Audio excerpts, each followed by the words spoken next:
Should you have a bug out bag? Absolutely. But in this video, I want to make the case that I think a lot of people are building bug out bags with the wrong ideas in mind and often putting the wrong gear in it.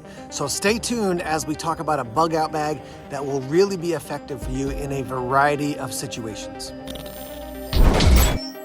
All right, so let's think about bugging out. I've said this for a long time, but the best option for you in a crisis situation is to bug in. It's to stay at your current location unless you really have to get out of town, right? So for me, where I live in New Hampshire, there is actually a nuclear power plant that's not too far away. So if something went down there and I was like, I gotta get away because of danger, that's bugging out, right? Maybe you live in a place where there's hurricanes or other huge storms that can really impact you. And with a little bit of advanced planning, you can get away from it to stay safe.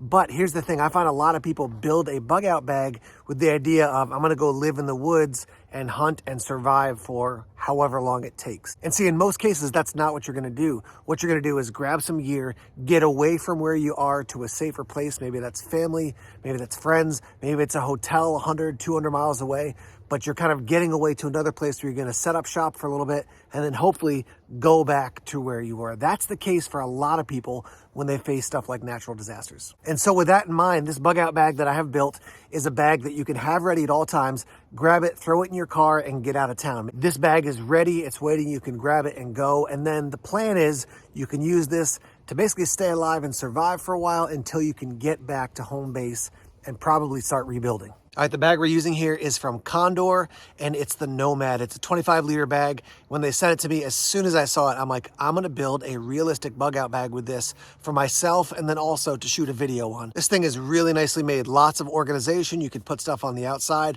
500D Cordura, you can get it in this multicam black, you can get it in straight black, or you can get it in Ranger green as well. And as we go through the gear in the bag, you're gonna see how it's set up. I love this bag, and you can use this for emergencies, for prepping. You can also use it just for everyday use. It's a really, really solid bag.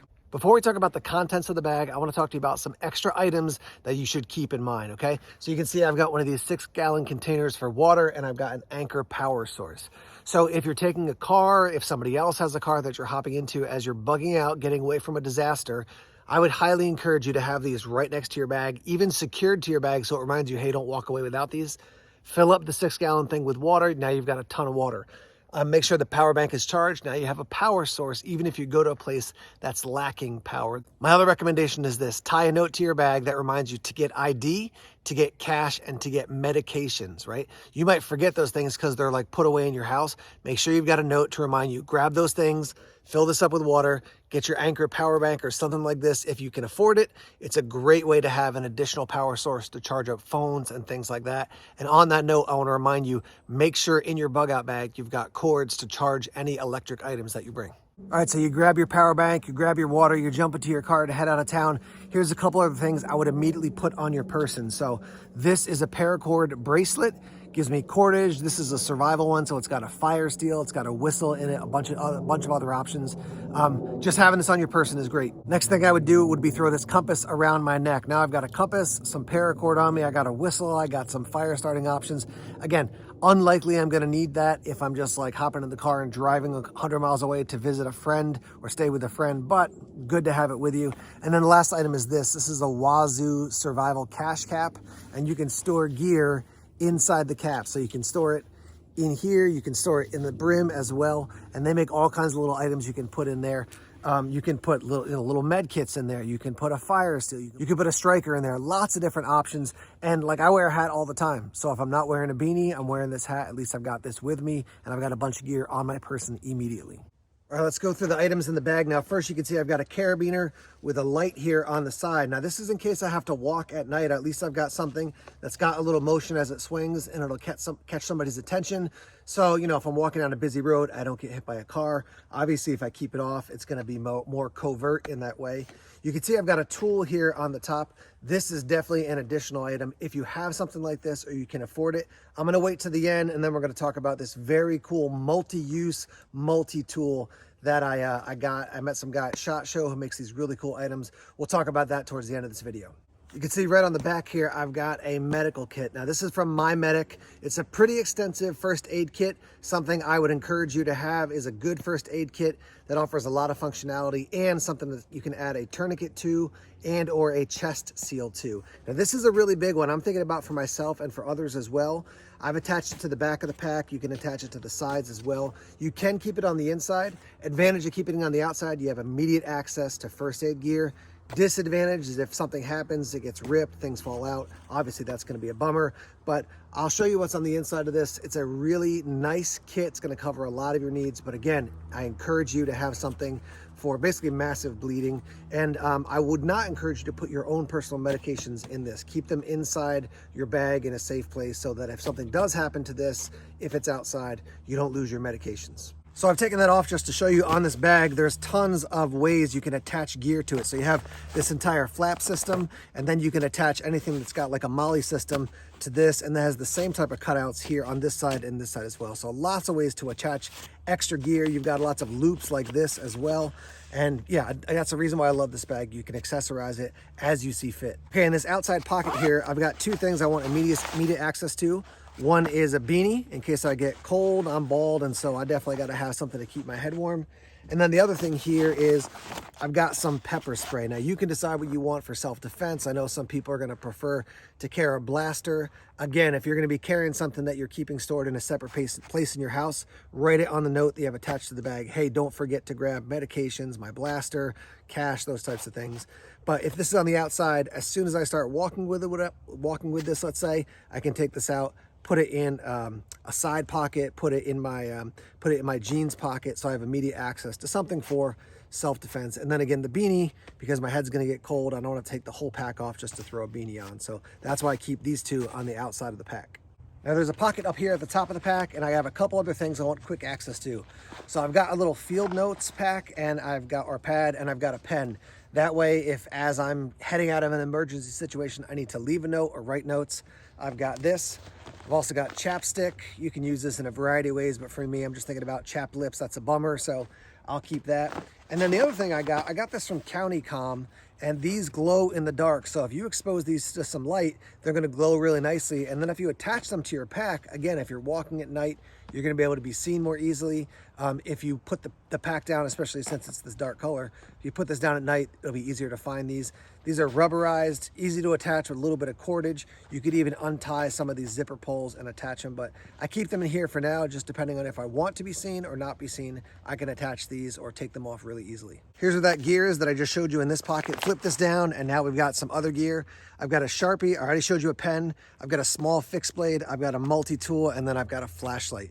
Now I'm gonna show you a headlamp additionally in a minute, but it's good to have multiple options for a flashlight. This is a SOG multi-tool. This is a very small compact blade, from my friend over at nafs.com, Ben Peterson. And a Sharpie is a great way if you have to leave a permanent note somewhere. And again, I've got immediate access to these things. If I need a flashlight, boom, I got it. Need to make a repair, boom, I've got that. I'm not really thinking about self-defense when I think about this night. This is more of a tool. But again, immediate access to these items at the top of the pack. This is the Lance from PowerTac, and one of the reasons I like this is that you can make it work with 2 AA's. You can make it more compact. It works with 1 AA, and AA's are easy to replace. You're not going to have to worry about finding some random set type of battery.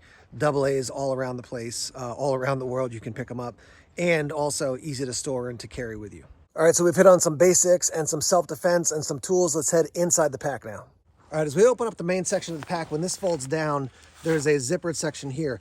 One thing I definitely want in this top section is more illumination. And so I have this Phoenix headlamp right here. This is the Phoenix HM65R. It's got a flood, it's got a spot, it's got a lot of output, hands-free because it's a headlamp, which is great. It does run off an 18650, so you want to make sure that's charged up and or that you have cords that you need in order to charge it. Next up, let's talk about food, because when you're in a bug out situation, one of the main 2 things you're thinking about is how do I keep myself warm and how do I keep my caloric intake up, right? So I've got a Mountain House meal here. This is spaghetti. As you can see, it's super vacuum sealed, so it's compact. It's also lightweight. So we've got that. Now that requires cooking, as does this other Mountain House meal, which is in this front pocket. That's another spaghetti. So yeah, there's 2 Mountain House meals, but they do require cooking. We'll talk about that in a second. But I've also got a slew of like protein bars, granola bars, I would highly encourage you to get something that's got protein, not just something that's filled with sugars. So I've got a mix of items here. And so that's like immediate snacking versus cooking. The cooked food probably tastes better, but good to have something like this. For cooking, I do have this Coleman fuel container, and then I've got a tiny little stove here. I also got some red-eyed hog. This is spice.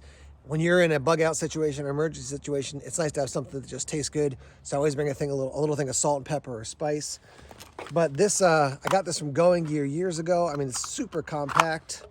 You take it out, you basically swing these little arms around like so, fold them out, and now you can cook on that. Basically, this just attaches to your Coleman stove by twisting on like this. And you are good to go. All right, moving further into the bag, you can see I've got this setup. This is all my cookware. So I've got spoon, fork, knife. I'll roll this out so you can see what it looks like. This is from Outdoor Element, a great little system, lightweight, compact, and yeah, it gives you everything you need to actually eat. I also got this, which I love this thing. This is called a snap food bowl. And with 4 little snaps, while it packs completely flat, it makes a very usable bowl. And I've already got these packages that have food in them, but if I'm cooking something else, super lightweight, just slide it down the back. And now I've got a way that I can actually, put some food in this. Now attached in the back here, I've also got a power source. This is the Poseidon, and this is from Dark Energy. I've also got my USB-C attached so I can charge other items. I can charge this off of the battery bank if I have to, but this one's much more portable. And also if you don't have a battery bank, you've got this on the bottom here. It's very, very secure, but you can see there's also a light here as well, but you've got your USB and your USB-C. So great to have a power source, even if you charge up your phone once or twice, and this thing is super rugged and durable. Here you can see I've got a spike that goes to the tool that we showed you before. We'll come back to this in a minute. Shamag scarf, low cost item, high value item. Carry things, wrap it around your head, wrap it around your face, keep yourself warm. For me, it's my head and my neck that get really cold, so to have this accessible is great. Medical uses, this is just a great all-around item. I keep one of these in my EDC bag as well. I've used these in so many different ways over the years. So that's a Shamag scarf. These are Under Armour gloves. I like these because they're lightweight and they're pliable, but they offer some warmth as well. Definitely recommend Mechanics. I also like Ironclad, 3 good companies when it comes to gloves. I chose these because I like them, but pick your poison, and these are more for working than they are really for warmth. Next up here, I have a little kit, and this is in a Maxpedition bag. And this is my fire and rope kit. So I've got an Exotac lighter. I've got an Exotac fire sleeve with a lighter inside. It's orange. These glow in the dark, which is great. I've got some bright cordage, 550 cord. I've got a bunch of bank line as well. And then these are Zippo stormproof matches. So I've got a lot of ways to get a fire going if I need to do that. Again, if I'm going to somebody's house, I may not need to do that. But if we go to their house, they don't have power, but maybe they've got a fireplace, then I could actually help them get the fire started, right? So, and then cordage is great. Like I said, you can attach gear to your bag. This is bright reflective 550 cord, so that's nice to have just to get somebody's attention if you need to do that. Let's talk about water. So make sure you fill up your water, and this is the titanium Grail system. So you can use this to filter water, and also this comes off so you can actually cook in it. Let me pull this out real quick so you can see. It is very snug, but now I can boil water in this. I can cook things in this container right on my stove, and then I can scoop water out of a stream, put the Grail system in like this, open this up so it's got a little airflow, and as you press this down, it's gonna filter the water, and now you can drink this water. Now, you may see this and go, yeah, that's super expensive. This was definitely a buy once, cry once type of situation. Let me show you another very inexpensive option. So here's a basic Nalgene, and it's wrapped with some duct tape, and I can use that duct tape to repair things. These Nalgenes probably cost you less than 10 bucks. Now you can't cook with them, so you gotta add some sort of single wall metal container, but they sell small single wall metal cups you can just put around the bottom of one of these. That's simple enough. And then for water filtration, Life Straw, less than 20 bucks. These things work awesome. And yeah, I mean, so if you don't want to spend a couple $100 on that titanium thing, which is great, but it's expensive, For about 20 bucks or for about 30 bucks, you can get these 2 items. And now you've got a way to carry water and to filter water. You just need to add an extra $5 cup on. And so for 35 bucks, you've got a system that'll work just great. You can see that I've got a Maxpedition blaster holder, and I'm using the word blaster because some social media channels don't like to use the real word, but here's a way that you can organize gear too. This is all hook and loop compatible. So you have any hook and loop systems, you can attach it to the inside of this bag, and that will keep your gear organized. You can also attach it on the inside of the bag here as well, but that's an option if you want to carry a blaster with you. And then for warmth, I've got the poncho and the Swagman roll from Helicontex. This is a great system to put together. It'll keep the rain off. You can make a shelter out of this. I'm using this instead of a tarp system. Tarps are great, but this is just as good, and it's part of the system. If you put this, which is basically a sleeping bag, whoopee that you can wear or climb into, and this together, it'll keep you warm, it'll keep the weather off. Great system, and I'll put a link down below if you want to check out my video on this. I love this item. The other thing that was down this inside side pocket is a large emergency blanket. I've done tests on these things. There can be up to a 50-degree difference between the external temperature and the temperature around your body when you wrap yourself in one of these. Yeah, go ahead and turn yourself into a baked potato because warmth matters. So you could put this down as a ground cloth, put the tarp over you, climb into your sleeping bag. That's definitely going to be a better situation than just sleeping on the cold ground if you had to. But again, we're trying to be realistic. This is just another layer of warmth. If I was driving, I'd be staying in my car, and now I've got a bunch of things that can help keep me warm while I'm out away from home. Down here on the bottom, you can see I've got a wool blanket. So we're talking about more warmth. I'm thinking about that because I'm in New Hampshire.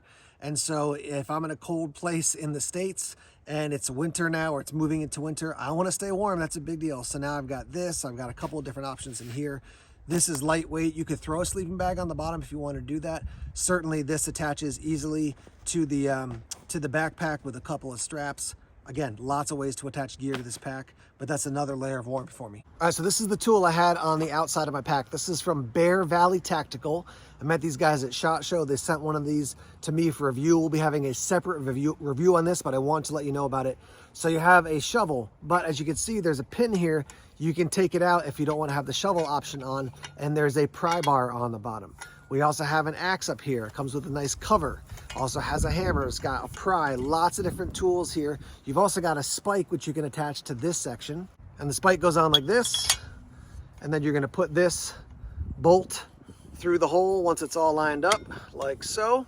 And that's how that looks like when it's attached. Now I keep the spike off just because it's a little bit bigger or clunkier, and I just kept that in the bag. But this tool gives you just a bunch of options. You've got a hammer, you got a shovel, you got a pry bar, you got an axe, lots of different ways you can use this thing.